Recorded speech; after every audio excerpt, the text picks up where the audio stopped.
అమ్మ నా లెక్కల పోవచ్చా? అయితే ఒకటి అమ్మ, ఇప్పుడు కేసీఆర్ అయినా కూడా నందమూరి తారక ఎన్టీ రామారావు తెలుగుదేశం పెట్టినప్పుడు అయినా పనిచేసిండు, ఇప్పుడు ఉన్న అయినా కూడా అందులోనే పనిచేసిండు.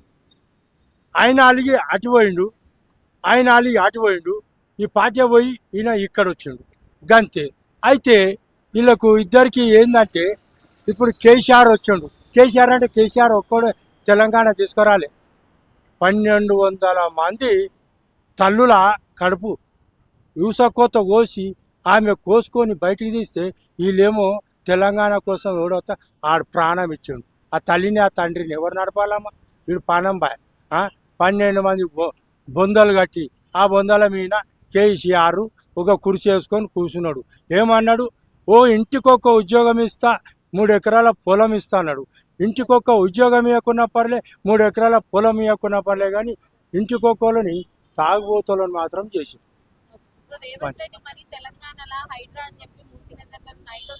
అయితే అయితే ఇప్పుడు కాంగ్రెస్ అనేది ఈనాడు కదమ్మా, 100 సంవత్సరాలు దాటిపోయింది. అది మర్రి చెట్టు ఊడా చెట్టు అన్నట్టు. కాకపోతే ఈ హైదరాబాదు మొత్తంలో గుడిసెల వెంకట స్వామి అని పేరు వచ్చింది.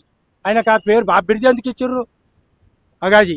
ఆ తర్వాత మన జనార్దన్ రెడ్డి, ఇట్లా కాంగ్రెసే. ఇప్పుడు కాంగ్రెసే ఈ బీదోళ్ళకు ఇండ్లు కాదు జాగాలు ఇచ్చారు. అయితే లోకల్ లీడర్లు ఉంటారు కదా, వాళ్ళ పేరు పెట్టి ఇన్ని పైసలు తీసుకోవాలి, ఇంత ఇచ్చేయాలి, ఇన్ని పైసలు తీసుకోవాలి. పుణ్యానికి ఎవడు వినామా? అట్లా చేసుకుంటే కూర్చోదు. అయితే హైడ్రా అన్నది ఇప్పుడు మూసీ నది గండిపేటు హిమాయత్ సాగర్ కోసమని అది కడితే ఆ నీళ్లు పోతాయి. అల్లా గుడిసెలు వేసుకొని సంసారం చేసుకుంటూ పోతా అంటే ఇప్పుడు ఏం చేస్తారు అంటే అది ఎవరు చెప్పారు? ఇట్లనే బుట్ట చోద లీడర్లు ఉంటారు కదా, చిన్న లీడర్.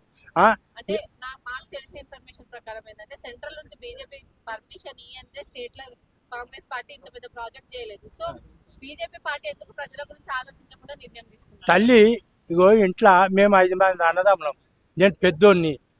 అందరు ఒకటి లెక్కమైన ఉంటారు తల్లి, అందరు ఒకటి లెక్క ఉంటారు. ఇప్పుడు దొంగతనం అంటాడు, ఇటు అంటాడు, కథం అటు ఉంటుంది, నడుస్తుంటుంది. అది కాదు బీజేపీ ప్రజల గురించి ఆలోచించకుండా ఈ హైడ్రా అన్న దానికి ఎందుకు పర్మిషన్ ఇచ్చింది? బీజేపీ సెంట్రల్ నుంచి పర్మిషన్ ఇస్తే ఇక్కడ స్టేట్ లో ఏ గవర్నమెంట్ ఉన్నా సరే అది పాటించాలి. సో ఇంతమంది రోడ్డున పడేయాలని బీజేపీ ఎందుకు ఆలోచించింది? మంచి తవ్వ పోదాము అని అంటే వీళ్ళేమో ఈ తవ్వలు పోతా అంటాడు. ఆయన వచ్చి పర్మిషన్ ఇచ్చినప్పుడు ఇక్కడ అక్కడ మూసీ నది బాధితులు ఎవరైతే ఉన్నారో 500 కుటుంబాలు, వాళ్ళు మొన్న ధర్నాలకు దిగారు.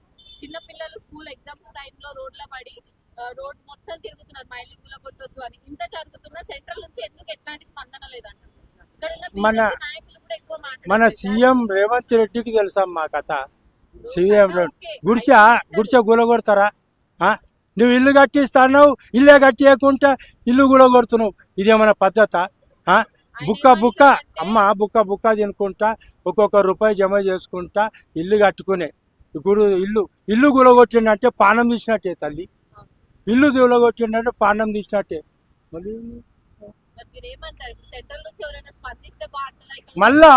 మళ్ళా సీఎం రావాలంటే 1 రూపాయి జీతగాడు రావాలంటే ఎన్టీ రామారావు వచ్చిన 1 రూపాయి జీతము గా సొంటోళ్ళు రావాలి, లేదంటే డబల్ ఇంజన్ మోడీ ఆ సొంటోళ్ళు రావాలి.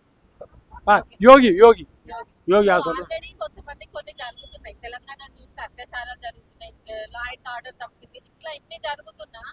మోడీ గవర్నమెంట్ సెంట్రల్ లో ఉండి ప్రతి రాష్ట్రాన్ని పాలిస్తుంది, ప్రతి రాష్ట్రంలో ఏం జరుగుతుందో అబ్జర్వ్ చేస్తుంది, అన్ని చేస్తున్నారు.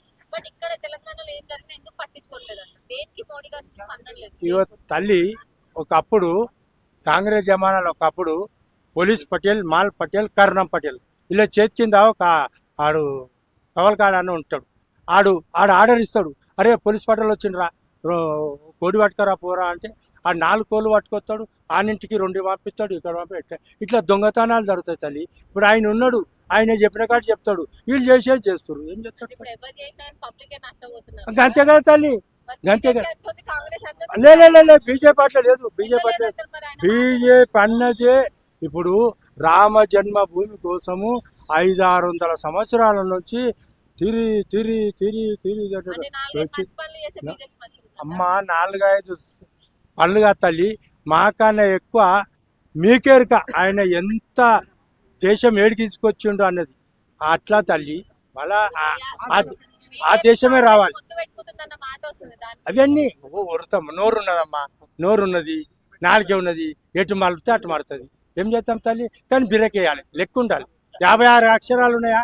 56 అక్షరాలతో ఎట్లాంటి నేను చదువుకోలే, నేను మాట్లాడుతున్నా. తప్పులు ఒప్పులు మీకెరక, నాకేమెరక. నేనైతే నాకు అలసిపోయినట్టు మాట్లాడుతున్నా అంతే. అందులో 50% కూడా అమలు చేయలేదు. వీళ్ళు బాగు చేస్తారని బీఆర్ఎస్ కాక కాంగ్రెస్కి వేశారు పబ్లిక్. కాంగ్రెస్ని గెలిపించారు. కాంగ్రెస్ వచ్చిన తర్వాత ఏమంటారు? మాకు ఫండ్స్ లేవు అని అంటారు. కానీ ఫండ్స్ జమ కూర్చోవాలా, ఏ విధంగా జమ కూర్చోవాలో ఆ విధంగా జమ కూర్చోవాలి. కానీ కేసీఆర్ తినేసిండు అనేవాడు అది మంచిది కాదు, పద్ధతి కాదు. ఉన్న ప్రాజెక్టును ప్రిపేర్ చేసి పబ్లిక్ ఉపయోగపడేటట్టు చేయాలా. కానీ ఆ ప్రాజెక్ట్ కూలిపోయిందనే అంటున్నారు కాళేశ్వరం. ఇంతవరకు దాన్ని బాగు చేయాలనేది మనసులో రావాలా. కానీ ఇంతవరకు దాని ఒక పార్టీని విమర్శించడమే తప్ప ఇంకోటి పెట్టుకోవద్దు. మోర్ ఓవర్ హైడ్రా అనేది బీద వాళ్ళకే ఎఫెక్ట్ ఇస్తున్నారు. కానీ రిచ్ పీపుల్స్కి ఎవరికి ఎఫెక్ట్ ఇస్తలేరు. రిచ్ పీపుల్స్ ఇల్లు ఎక్కడైనా పోయినాయా? ఎవరైనా వాళ్ళ కాలేజీలు పోయినాయా? ఏమైనా పెద్ద పెద్ద ఇల్లు పోయినాయా? ఓన్లీ బీద వాళ్ళ ఇల్లే పోతున్నాయి. అవసరం ఏమొచ్చింది బీద వాళ్ళ చదువుకు? అందులో కూడా తను ఫెయిల్ కావడానికి 10% కారణం. ఎంప్లాయీస్ రిటైర్మెంట్ అయిన ఎంప్లాయీస్ బెనిఫిట్స్, వాళ్ళ రిటైర్మెంట్ బెనిఫిట్స్ ఇంతవరకు ఇవ్వలేదు. ఇక ఎందరో మంది చనిపోతున్నారు, వాళ్ళ బెనిఫిట్స్ ఇవ్వాలి కదా. ఫండ్స్ జమ కూర్చుకొని రైతు బంధు ఇవ్వాలి. రైతు మన ఫ్లడ్ వచ్చింది లాస్ట్ ఇయర్, ఎందరో రైతులు ఫ్లడ్లో లాస్ అయ్యారు. మరి వాళ్ళకు కరువు ఇస్తున్నారు, అది ఇస్తున్నారు, ఏదో చేస్తారు. ఇంతవరకు అది లేదు, రైతు బంధు ఇస్తలేరు. మరి ప్రభుత్వ ఉద్యోగులకు కూడా డిఏలు అన్ని పెట్టారు. మరి పాత గవర్నమెంట్ ఇవ్వలేదా? మరి ఈ గవర్నమెంట్ కూడా అన్ని సమకూర్చుకోవాలి. ఫండ్స్ సమకూర్చుకోవడం ముఖ్యంగా. కానీ ఆ ప్రభుత్వం అంతా తినేసింది. లోడ్ బడ్జెట్ ఉంది. ఎప్పుడు లోడ్ బడ్జెట్ ఎందరో మందికి వాదనలు చేసి ఎందుకు మరి లోడ్ బడ్జెట్ ఉండదని ముందు తెలియదా? ఎందుకు ఆ వాదనలు చేసేటప్పుడు ఆ వాగ్దానాలని 50% చేసిన అనుకుంటున్నాము. ఆ 50% బ్యాలెన్స్ చేస్తే ఫర్దర్లో కాంగ్రెస్ భవిష్యత్తు ఉంటుంది, లేకపోతే ఫర్దర్లో కాంగ్రెస్ భవిష్యత్తు ఉంటుంది. ఇది మా ఉద్దేశం.